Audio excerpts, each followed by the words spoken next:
to Go Beyond Betty. Today it is big batch day, which is a Saturday for me, so we're gonna make meatballs today. Now whenever I make something that's a big batch, I want to tend to keep it as neutral as possible. Even though we tend to use meatballs often for something Italian, we don't always. So I'm not gonna put Italian spices in it, I'm gonna keep it very neutral. But I'm gonna make sure they're definitely super moist because I'm gonna keep eggs in there. I'm gonna have some fresh breadcrumbs soaking in milk and a couple other little things here and there to just keep them delicious and juicy. So the first thing I want to do is I have some leftover bread. It's a baguette from yesterday. It's already kind of old, day-old bread. And I'm going to process that in the food processor just to get it into bigger, fresh breadcrumbs. You could easily use dried, or you could also you tear it by hand. It's just kind of tough because it's a baguette. So that's the first thing we're going to do. All right, so super loud. Solid as a rock. Alright, so I have all of our breadcrumbs as ground up as they're going to get. There's still big hunks in here, and that's why we're going to soak in milk. There's no exact amount. Again, this is going beyond Betty. We're not relying on Betty Crocker or a recipe. We're just kind of doing it by feel. So, I don't know. There's probably maybe 3 cups in here. I've got about 6 pounds of ground beef, so I'm going to do maybe 6 eggs. If you don't have that many, it doesn't matter. Just do whatever you want to do. And then I'm going to use some cold milk, pour it on top of the breadcrumbs just to give it a good soak. Maybe a cup and a half. Yeah, doesn't matter. It all comes out. That didn't work.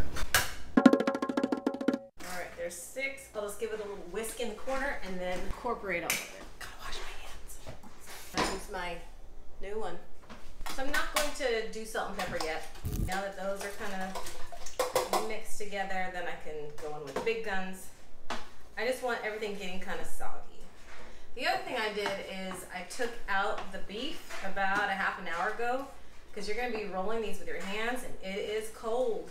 So it's easier to just kind of take it out of the fridge for a little bit. So I want this to soak, oh, I don't know, pretty rough bread. So it might need a good 10 minutes or so just to kind of get all the bits nice and soft. So meanwhile, I'm gonna get a couple sweet onions and put those in the food processor too. So that'll make it even more juicy. I don't wanna just do diced onions because I personally don't like a big hunk of onion in the middle of a meatball, but when it's all ground up, then the kids never know and it still imparts all that delicious flavor. So again, 6 pounds of ground beef, I might do 2 sweet onions, and it depends on the size of the onion that you have. If it's those giant ones, maybe just 1 would work. Mine are a little smaller, so I'm gonna do 2. Our milk, egg, and bread mixture is pretty soupy. I ground up 2 sweet onions and then I put in 6 cloves of garlic. I feel like it's just gonna be easier to keep track of things since I have 6 pounds. We're gonna do 6 cloves of garlic. And as you can see, this is like super wet. And that's exactly what we want. We want really tender, moist meatballs. We don't want them super hard. Now, if you are gluten-free, of course you can make meatballs without bread and such in it. They're just more on the tough side, but they're still delicious. All right, the next thing we need to do is we're gonna add in our meat. We need to season it. So I'm thinking, because I have 6 pounds of beef, and you could easily do half beef, half pork, it's whatever you wanna do. I'm gonna do 6 teaspoons, heavy teaspoons of salt. So I just kind of measure in my hand. Remember when I was little, I would watch PBS, and there was this guy, I better count 4, 5, 6, I don't even remember his name, but he was this big old guy from Louisiana, and he always measured everything in his hand, and then sometimes he'd get out a measure and show you how accurate it was. I am going to put in some pepper. I don't think I have any that's already ground. That would make life a lot easier. I'm just going to do a bunch of twists. Your meatballs are going to take on whatever flavor that you're doing, whether it's Italian or a Banh Mi Bowl. It's going to take on those flavors, so you don't have to add a ton. So this is all mixed up. Now it's time to add our ground beef. I like my beef a little bit fattier. Again, you're taking whisks in the kitchen. You do whatever you want to do. If you like the super ultra lean beef, then do that. I'm not scared of fat. I want flavor. This is 88%. I think that's a great number, in the 80s. So again, I took this out about a half an hour ago because it's really cold. You don't want to overmix this. We definitely want to just get it mixed. And then I'm going to get out a sheet pan so I can start making my meatballs.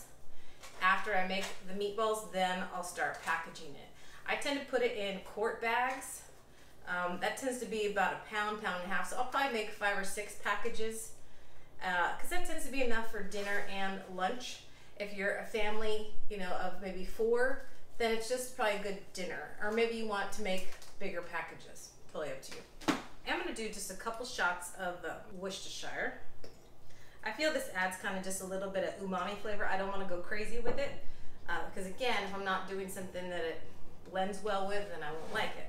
So let's just start getting this all mixed together. If it makes you feel better, you can put gloves on. I have gloves. I'm not using them for this. I tend to reserve those for when I'm using something with chilies, jalapenos, or something that I don't want to burn my eyes the next day. I'm not smushing. I'm kind of just tossing, but breaking up the bigger pieces of beef. I'm working all together. If I come across a spot that's like super, say there's a big onion, I just gotta take that out. Or if I come across a piece that's like a big piece of bread, then I just need to work that in. Oh, it's cold. That half hour wasn't long enough on the counter. If you need to, go run your hands under warm water. I might need to do that in a second. Yes, I think I'll do it now while I take these onions out. The other good thing is, if you don't want to make all meatballs, you can obviously do the same sort of thing and make meatloaf. With meatloaf, I tend to maybe add different spices, or I do like even grind up some carrots or something in there, make it a little more veggie, hide them in there. Not that I need to hide them, I just like a lot of vegetables and stuff. All right, I think that's pretty good. Before I start making them into meatballs, I want to test and make sure that they're salted enough. So what I tend to do is I get just a little blob, like one tiny bite.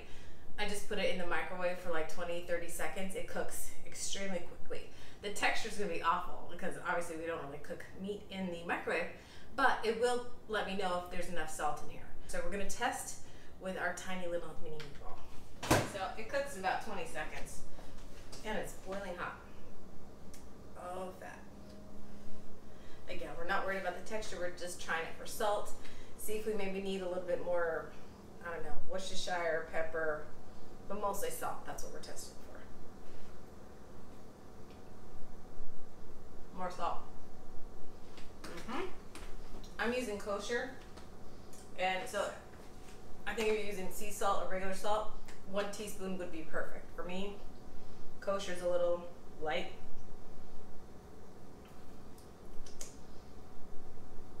I'm gonna go with 1.5 more teaspoons.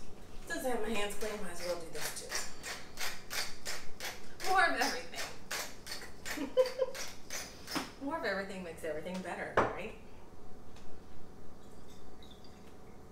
Not crazy with it. Okay. 1 more zhuzh, and then we're gonna start making our meatballs. Could get a cookie scoop and scoop these out. Honestly though, I find it's just easier to just do them on your own. It's faster. So I like smaller meatballs. Again, I'm thinking in the long run, when I'm cooking, I don't want giant half-pound meatballs like you're gonna get at an Italian restaurant, because I want things to cook fast. I don't want to spend 3 hours cooking dinner. I love cooking dinner, but fast and easy. All right, so I'm all done rolling my meatballs. I've got freezer quart bags, a marker. I want to mark and date them so that I know, what they are, even though we typically know they're just meatballs. If you had them flavored Italian or some another way, for like Swedish meatballs, then you want to mark them.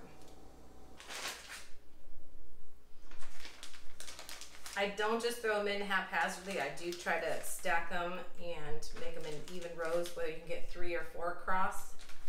I think I can get 4. So I'm either going to get 16 or 20 in here. And thinking, on a standard dinner, it's always nice that maybe 4 per portion is always going to be great. So you do want probably at least, if there's 4 of you, you want at least 16 meatballs. Let's see what you can get in here and still be able to close your bag. Yeah, I think I'm going with 16. All right, then I'll seal them up in a minute. Move the bowls. Yay. And we're done. That's over now. All right, so we have 8 bags, about 133 meatballs, give or take, depending on how big you make them. So that's great for like 8 meals. That's a ton, and it took us probably less than an hour. Depends how long, you know. I don't know what it depends on. Just depends on you. So try to make some meatballs. No measuring allowed. Just do it. Feel it. Test it in the microwave. If you like it, crank them out. I so appreciate you watching me. So thank you for joining me at Go Beyond Betty, where you are taking risks in the kitchen. Bye.